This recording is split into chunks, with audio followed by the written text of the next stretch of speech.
Graça e paz, meus amados, tudo bem com você? Estamos aqui para estudarmos a nossa terceira lição do terceiro trimestre de 2023. E a priori eu quero falar algumas coisas para você. Você tem percebido que o Evangelho de Cristo tem passado por vários ataques internos e externos. Quando eu falo ataques internos, são de alguns líderes que se revoltaram, que agora pregam que a Bíblia precisa ser atualizada, que várias palavras já caiu no desuso. Quando eu falo externo, é o mundo que está dominado por esse sistema maligno que diariamente e constantemente confronta a palavra de Deus, querendo negar as verdades do nosso Salvador. E é com base nisso que eu quero te apresentar essa terceira lição, a qual tem por título O Perigo do Ensino Progressista. E eu quero, nesta presente lição, que está datada do dia 16 de junho de 2023, apresentar para você o que é progressismo. Qual é a pauta progressista? O que eles têm ensinado? E outro ponto, como foi que eles conseguiram entrar no meio cristão e ter evoluído tanto? Então, sem mais delongas, fica comigo, porque tem muita coisa boa para a gente estudar nessa terceira lição. Roda a vinheta!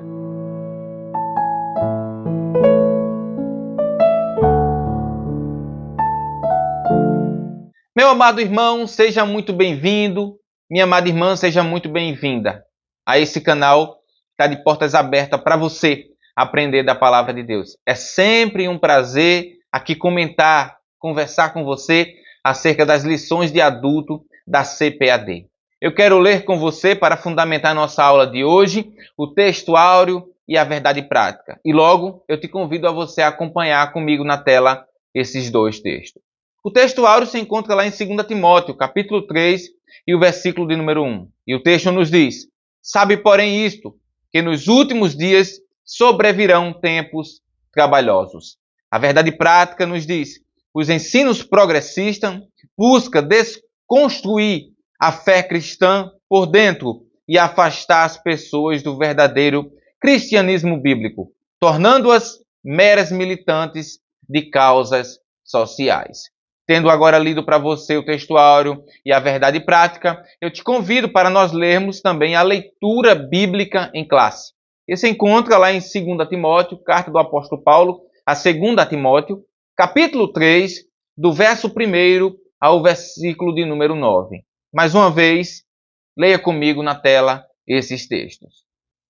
Sabe, porém, isto, que nos últimos dias sobrevirão tempos trabalhosos, porque haverá homens amantes de si mesmos, avarentos, presunçosos, soberbos, blasfemos, desobedientes a pais e mães, ingratos, profanos, sem afeto natural, irreconciliáveis, caluniadores, incontinentes, cruéis, sem amor para com os bons, traidores, obstinados, orgulhosos, mais amigos dos deleites do que amigos de Deus, tendo aparência de piedade, mas negando a eficácia dela. Destes, afasta-te.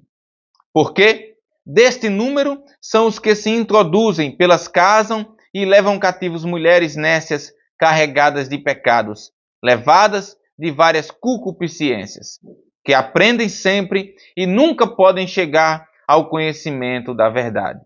E como Janes e Jambres resistiram a Moisés, assim também esses resistem à verdade, sendo homens corruptos de entendimento e reprobos quanto à fé.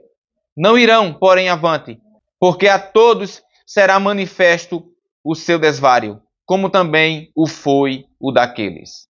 Meus amados irmãos, tendo lido para você agora esse combo de textos aqui, eu quero te apresentar a nossa palavra-chave, que você deve já ter em mente qual é a palavra desta feita. E a palavra é progressismo. Veja o significado dessa palavra progressismo. De acordo com os dicionaristas, progressismo significa propensão ou tendência progressista, preconização ou aprovação de uma política progressista ou de reformas sociais e política.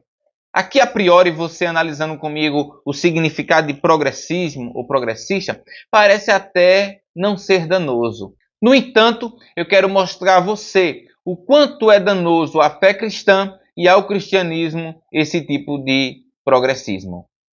Com isso, eu te convido agora para nós lermos a nossa introdução e também os tópicos dessa lição. Meus queridos irmãos, o nosso primeiro tópico dessa lição tem por título A Descaracterização do Cristianismo. E há 3 pontos aqui que o autor apresenta que fomenta essa descaracterização do cristianismo. E isso pode ser visto no nosso primeiro subtópico, a qual tem por título A Deterioração Moral. Segundo subtópico, a erosão da ortodoxia. E terceiro, a corrupção da fé. Então, o que fomenta esse primeiro tópico que fala sobre a descaracterização do cristianismo é, mais uma vez para você, primeiro subtópico, a deterioração moral, a erosão da ortodoxia e terceiro, a corrupção da fé. Pois bem, eu tinha falado para você na nossa introdução sobre os presentes ataques que a Igreja de Cristo tem sofrido diariamente. E é visível que nesses últimos tempos têm se tornado mais constantes e frequentes, principalmente aos preceitos bíblicos estabelecidos por Deus. Vivemos numa geração de inversão de valores, que o homem é amante de si, que constrói para si seus próprios deuses, ou ele mesmo é o seu Deus, conforme a sua conveniência. E quando ele olha para a Bíblia Sagrada, ele se esbarra com verdades, ele se esbarra com a palavra de Deus dizendo que o homem deve ser santo, deve negar-se a si mesmo. E o homem desse século, carnal, ímpio, que não conhece a Deus, logo ele não quer aceitar os ensinamentos de Cristo. E como defesa dele, o que é que ele usa? Ele ataca as verdades bíblicas, dizendo que aquilo é retrógrado, que aquilo está ultrapassado, que a Bíblia precisa ser ressignificada. Essa é uma palavra bem presente e que você verá durante esta lição muitas e muitas das vezes. Porque é isso que tem se propagado, você tem visto através das mídias, seja Instagram, o YouTube, a televisão, as redes sociais como um todo, várias pessoas influentes propagando esse mesmo ensinamento. E você perceberá que isso é uma visão progressista, de pessoas que não têm compromisso com as verdades de Deus, mas que escolheram viver uma vida desordenada. Pois bem, meu amado, o primeiro ponto que o autor da revista destaca é a deterioração moral. E eu quero aqui que você fique ciente, porque o apóstolo Paulo vai dizer que nos últimos dias sobrevirão tempos trabalhosos. Isso ele falando para Timóteo, em 2 Timóteo, capítulo 3 e o versículo 1. Quando o autor da revista, e quando Paulo está falando sobre esses dias trabalhosos, ele está falando desses últimos dias que antecederão a volta de Cristo. Serão dias muito difíceis, meu querido, dias de grande degradação moral. E você consegue perceber isso com facilidade, que a nossa geração está cada vez mais se aprofundando em uma degradação moral. Isso por quê, Otoniel? Porque o apóstolo Paulo continua falando isso para Timóteo, em 2 Timóteo, capítulo 3. Vai anotando os versículos aí para você fundamentar o seu texto. No capítulo 3, do verso 2 ao 4, ele vai dizer: porque haverá homens amantes de si mesmos, avarentos, presunçosos, soberbos, blasfemos, desobedientes a pais e mães, ingratos e profanos. Isso você tem percebido. Amantes de si mesmo. Ou seja, não ama a Deus, não ama a sua palavra e nem tampouco ao próximo. Ele diz, sem afeto natural, irreconciliáveis, caluniadores, incontinentes, cruéis e sem amor para com os bons. Olha, sem amor. Um ponto crucial que Jesus sempre nos ensinou. Traidores, obstinados, orgulhosos, mais amigos dos deleites do que amigo de Deus. Isso é um retrato da atualidade sem Cristo. E então, nesse contexto, a deterioração moral pode ser bem vista. E com isso, eu te apresento o quê? Nesse contexto, a palavra de Deus, a doutrina bíblica, ela passa por um enfraquecimento por parte desses que são adeptos desse tipo de ensinamento. Meu amado irmão, a Bíblia não é aceita mais como verdade absoluta. Não, a Bíblia agora ela é relativa. Partes da Bíblia é aceita e partes não é aceita. E isso é um retrato de que, Otoniel? Dessa deterioração moral. Não pode resultar em outra coisa, senão isso que eu te apresento agora. Isso é o resultado desses malefícios de ter abandonado a fé cristã. É por isso que Pedro, na sua primeira carta, no capítulo 1 e o verso 15, ele diz: mas como é santo aquele que vos chamou, sede vós também santo em toda a vossa maneira de viver. Ou seja, a Bíblia e Deus nos convida a ir na contramão desse tipo de sistema e desse tipo de ensinamento. Jesus está dizendo, olha, se eu te chamei e eu sou santo, você deve ser santo, não é apenas em uma parte, não apenas na metade, mas em toda a vossa maneira de viver. Oh, glória a Deus com isso. Eu ainda te apresento agora o capítulo 20, o verso 23 e o verso 25, que diz: sendo de novo gerados, não de semente corruptíveis, mas da incorruptível pela palavra de Deus, viva e que permanece para sempre, porque toda a carne é como a erva e toda a glória do homem como a flor da erva. Secou-se a erva e caiu a sua flor, mas a palavra do Senhor permanece para sempre. E esta é a palavra que entre vós foi evangelizada. O meu amado irmão e minha amada irmã que me assiste nesse momento. A palavra de Deus que entrou no teu coração e fez mudança no teu ser e no teu interior, é essa palavra que permanece para todo sempre. Mas aquele que vive de forma desordenada, que vive nessa deterioração moral, que cada vez se agrava mais e mais, ele é como a flor e a erva do campo, que logo vai perecer e logo vai murchar. O nosso segundo ponto que fomenta a descaracterização do cristianismo é justamente a erosão da ortodoxia.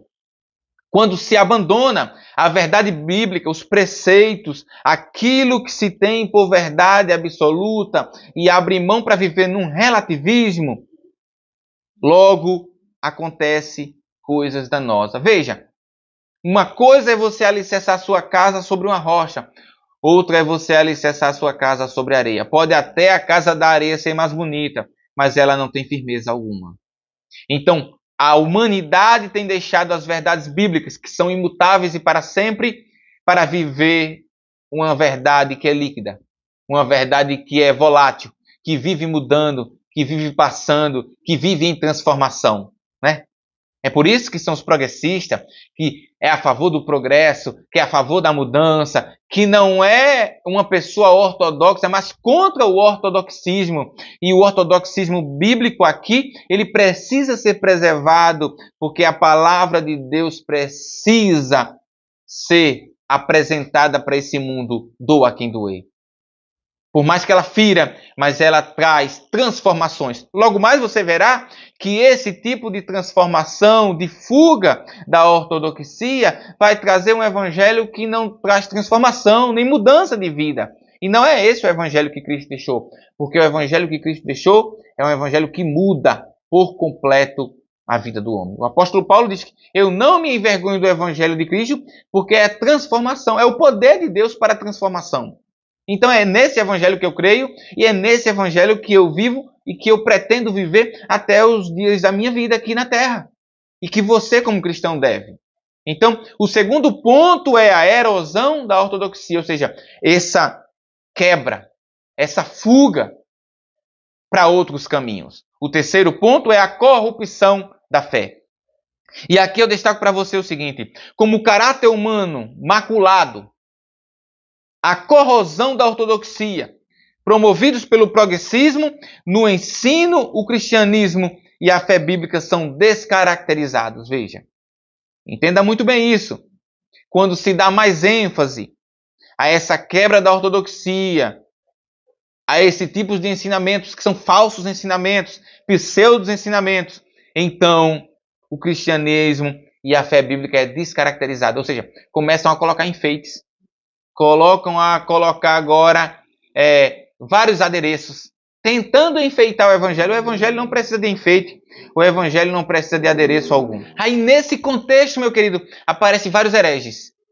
Hereges de um canto, hereges do outro. Agora, entenda uma coisa, hereges de boa oratória, com uma boa apresentação, que enganam a muitos. Sabe por quê? Esses muitos que são enganados são muitos que não conhecem a palavra de Deus. Até está na igreja, mas não se preocupa em ler nem meditar na palavra. Então, são facilmente enganados por esses lobos vorazes, que na verdade não quer te ensinar a palavra de Deus, mas te levar para longe dela. Cuide-se e tenha muito cuidado desse tipo de ensinamento. Aqui, meu querido, nesse tipo de ensinamento da corrupção da fé, a libertinagem, o abuso ao corpo são tolerados. Tais como o que, Otoniel? A prostituição, a ideologia de gênero, a droga, o aborto e o relativismo moral. Veja, há uma corrupção total da fé. Quantos pastores não têm aceito as pessoas do jeito que elas são e elas continuam como são?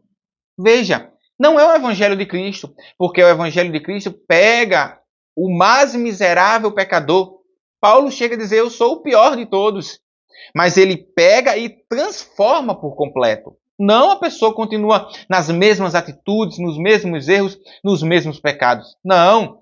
O Evangelho de Cristo traz transformação de vida, mas nesse tipo de ensinamento, nós não vemos esse tipo de mudança. Então, mais uma vez, reforçando para você, para concluir nosso primeiro tópico. A descaracterização do cristianismo, ela está fundamentada em 3 pontos aqui nessa lição. Primeiro, a deterioração moral. Segundo, a erosão da ortodoxia. E terceiro, a corrupção da fé. Com isso, eu te convido para nós irmos para o nosso segundo tópico dessa lição. Nosso segundo tópico, meu querido, tem por título As Teorias Progressistas. Está dividido também em 3 subtópicos, a saber, primeiro, a desconstrução da Bíblia. Segundo, o teísmo aberto. E terceiro, a teologia da demitologização. Eu vou lhe explicar depois o que é isso. Vamos para o nosso primeiro ponto. O nosso primeiro ponto, meu querido, vai tratar sobre a desconstrução da Bíblia. Pois bem, antes de falar sobre esse ponto, eu preciso destacar para você o que está lá em 2 Timóteo 3,16. Leia comigo. Toda escritura é divinamente inspirada e proveitosa para ensinar, e para redarguir, e para corrigir, e para instruir em justiça. Logo, você sabe que a palavra de Deus, ela é divinamente inspirada. Mas por que eu estou falando isso? Porque há um desdobramento a partir desse ensino progressista, que tem base no liberalismo teológico, para a desconstrução da palavra de Deus. Primeiro, ele entra em questão dizendo que a palavra de Deus não é inerrante, não é infalível. Veja, aqui nesse ponto progressista, eu destaco para você, não é Deus que é o centro, mas o homem que é o centro, ou seja, o antropocentrismo. Deus é tirado como centro de todas as coisas e o homem é colocado. Aqui, meu querido, o ensino produz o egocentrismo, né? A retirada da convicção do pecado. Olha, o parâmetro progressista é de reinterpretação das Sagradas Escrituras. Veja, aqui o evangelho da salvação do homem ocorre por meio de uma reforma social. Poxa, você viu que desvio tremendo da palavra de Deus? A salvação do homem vai ser por meio da reforma social.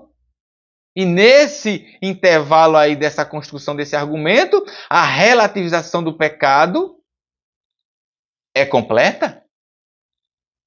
Da moral e da fé bíblica? Ou seja, vamos relativizar o pecado, vamos relativizar tudo. Mais uma vez, você consegue perceber que nesse tipo de argumento e nesse tipo de ensinamento não há uma sustentabilidade, não há convicção. Como é que eu tenho convicção em algo que é volátil, algo que é inconstante, algo que muda diariamente? Não dá para acreditar em algo assim, não dá para fundamentar minha fé nesse tipo de ensinamento. Não dá, meu querido. Precisamos viver as verdades bíblicas, que são verdades imutáveis e que permanecem para todo sempre. O mais interessante disso tudo é que essas pautas progressistas e os ensinadores desse tipo de doutrina pregam uma liberdade. Liberdade essa que não existe. Pedro vai nos deixar bem claro que não há esse tipo de liberdade. Quando nós lemos 2 Pedro, capítulo 2 e o verso 19, o texto nos diz: prometendo-lhes liberdade, sendo eles mesmos servos da corrupção. Porque de quem alguém é vencido, do tal faz-se também servo. Ou seja, eles não são dominados por Cristo nem pelo Espírito Santo, mas pela concupiscência desse mundo. Ou seja, o Deus dele é esse mundo e as coisas que há nesse mundo, os deleites desse mundo. Como é que eles podem ensinar uma tal de liberdade? Só Cristo é a verdadeira liberdade. Só Ele é o caminho, só Ele é a verdade, só Ele é a vida. E João diz, né? Se o Filho do Homem vos libertar, verdadeiramente sereis livres. Não há outra pessoa e não há outro meio de liberdade se não for pelo Filho do nosso Senhor. Meu amado irmão, chegamos no segundo ponto, que é o teísmo aberto. O que é o teísmo aberto, Toniel? É uma outra corrente da teologia liberal, progressista. Só que veja como é o ensinamento do teísmo aberto. Nessa teologia, Deus é limitado, não conhece o futuro em detalhes, não exerce o controle absoluto sobre o universo e nem sobre a vida humana. Veja, é um Deus totalmente ilimitado. Veja o que o teísmo aberto ensina. Nessa heresia, meu querido, Deus foi surpreendido pelo pecado no Éden e forçado a redesenhar a história. Nessa teoria ainda, ou nesse teísmo aberto, para você ter uma ideia, Deus é totalmente limitado. Porque, veja, se o Deus a quem eu sirvo, ele é limitado, não conhece o futuro, é desprezado a presciência, ou seja, Deus nunca é pego de surpresa, né? Há uma palavra chamada provídio, provisão, né? Que aquele Deus a quem cria, a quem dá forma, é o Deus que sustenta. Nesse teísmo aberto, não. Ele é um Deus que cria, mas é um Deus que não sabe do futuro, não sabe o que eu e você vai fazer, ou seja, é um Deus que não está no controle da situação. Ora, esse não é o meu Deus, e tenho certeza que também não é o seu, e não tem como orar e nem servir a um Deus desse, tão limitado como esse teísmo aberto apresenta. Você percebe que aqui nessa ideia deles, como eu falei para você, Deus foi pego de surpresa com o pecado. Ele foi pego, e como ele foi pego de surpresa, ele teve que redesenhar a história.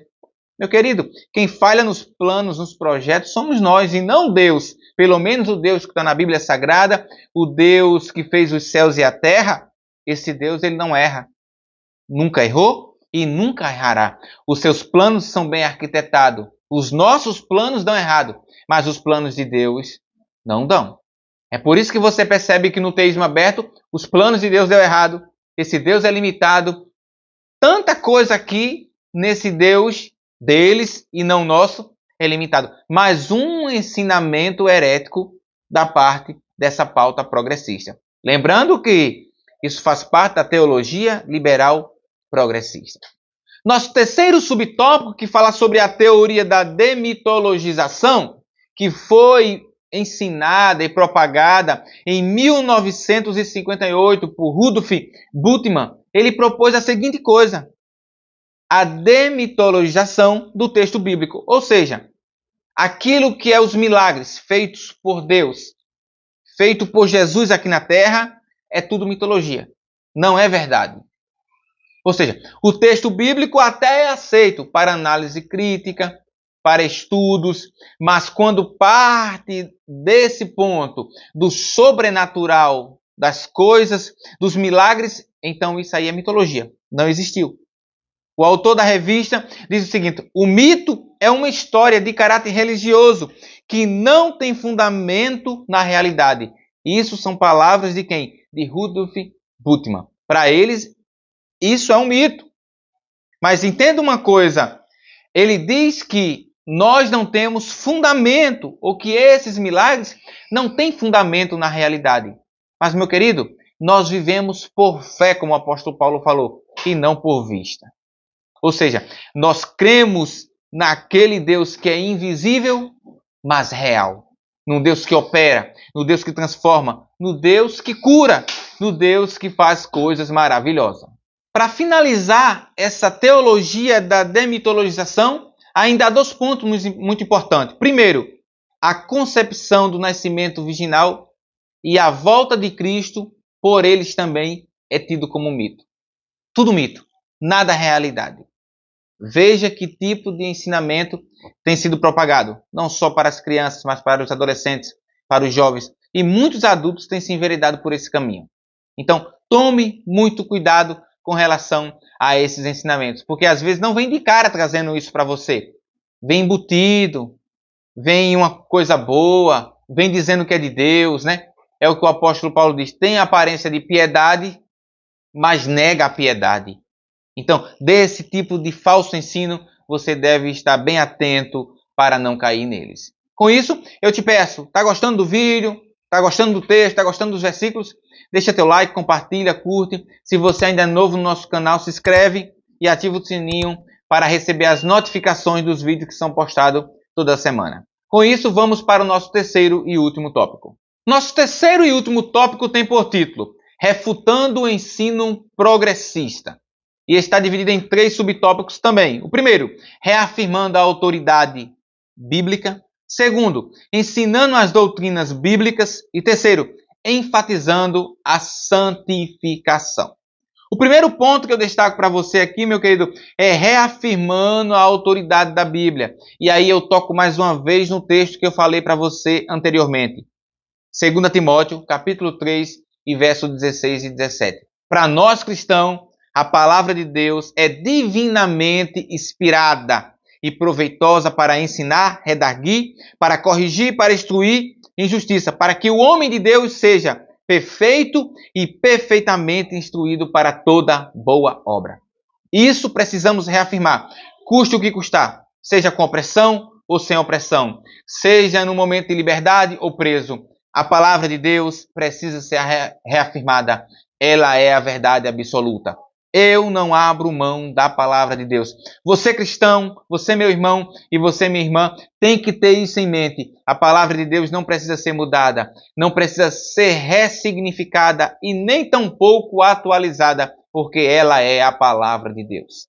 A palavra de Deus, mais uma vez, ela permanece para todo sempre. Passarão os céus e a terra, já diz a palavra de Deus, mas as minhas palavras não hão de passar. É nisso que eu acredito e é nisso que você acredita. Então, para fundamentar, para refutarmos, para fazermos uso da apologética, defesa da fé cristã, para refutar esse ensino progressista, primeiro, precisamos refutar a autoridade, precisamos reafirmar, a autoridade bíblica. Ou seja, você precisa ter convicção daquilo que você ensina. Você precisa ter convicção daquilo que você vive, daquilo que você acredita, daquilo que você ensina. Quantos cristãos não têm mais convicção da sua salvação? Não tem convicção se Jesus vai voltar? Não tem convicção do batismo no Espírito Santo? Perdeu a convicção.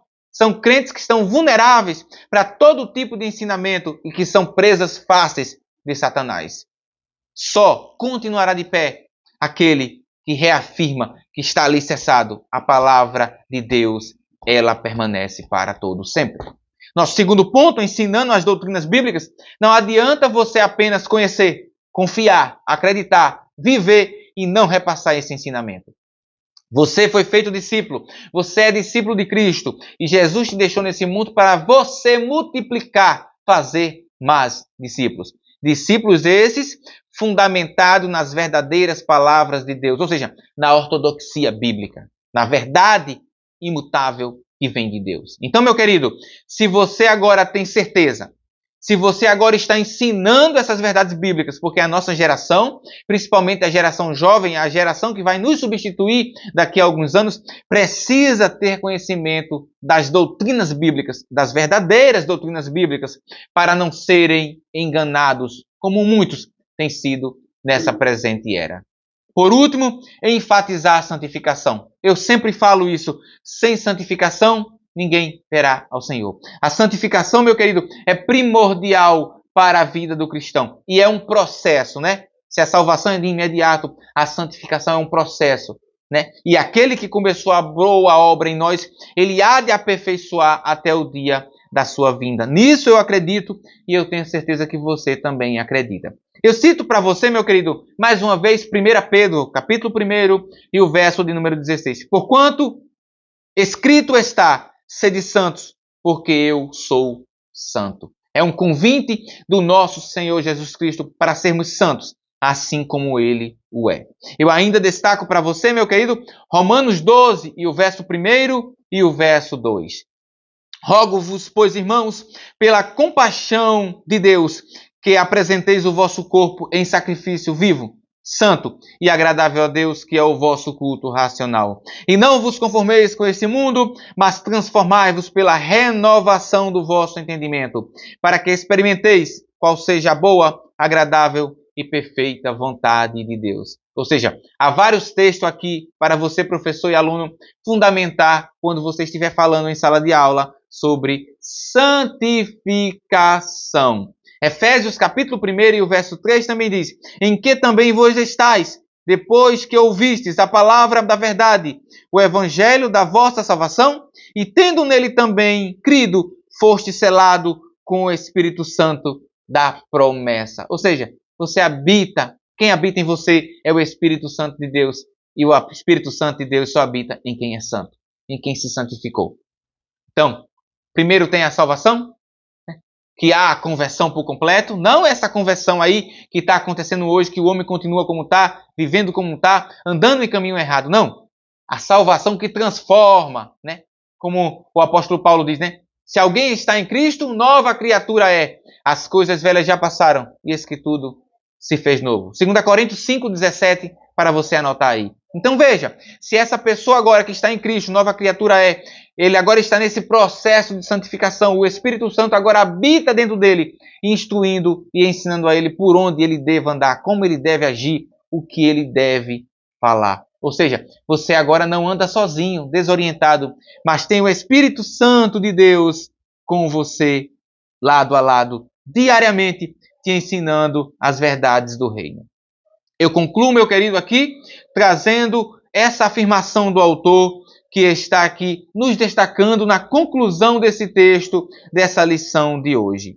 Primeiro, eu destaco para você, purificando o crente. O autor traz aqui um assunto que é da teologia sistemática, uma perspectiva pentecostal. E diz a seguinte coisa: a obra do Espírito não cessa quando a pessoa reconhece sua culpa diante de Deus, mas vai crescendo, a cada etapa subsequente. A segunda etapa na santificação pelo Espírito Santo no indivíduo é a conversão. Esta é uma experiência instantânea. Inclui a santificação pelo Espírito, ou, em linguagem bíblica mais correta, o processo de santificação pelo Espírito inclui a conversão. Ou seja, não há santificação sem antes a conversão. Então, não dá para esses progressistas, esses ensinamentos que eu te passei aqui durante essa aula, desses falsos mestres, ter santificação sem antes ter conversão. Eles podem até falar que tem o Espírito Santo de Deus, mas isso não é verdade, porque o Espírito Santo de Deus não habita onde há pecado, não habita onde não houve uma verdadeira conversão e arrependimento verdadeiro dos pecados. Com isso, as Escrituras advertem que a conduta humana dos últimos dias é de repulsiva descaracterização da fé. A heresia progressista critica as Escrituras, promove o enfraquecimento da ortodoxia e instiga a frouxidão moral e afasta as pessoas do verdadeiro cristianismo. Contudo, a postura da igreja não deve ser de inércia, mas de resistência à iniquidade. A defesa da fé ocorre quando os valores imutáveis e atemporais da Bíblia são exercidas pelo poder de Deus na vida diária do crente salvo. Com isso, eu destaco para você, finalizando nossa aula, 1 Coríntios, capítulo 2, versículo 4 e versículo 5, que diz: A minha palavra e a minha pregação não consistiram em palavras persuasivas de sabedoria humana, mas em demonstração do Espírito e de poder, para que a vossa fé não se apoiasse em sabedoria dos homens, mas no poder de Deus.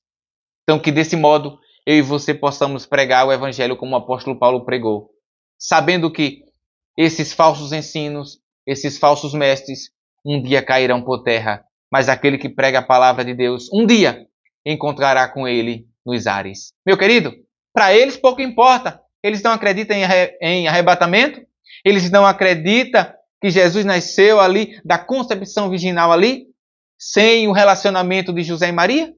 Se eles não acreditam, então para eles pouco importa isso. Mas para nós é muito relevante, pois sabemos que há algo maior e melhor nos esperando numa eternidade vindoura.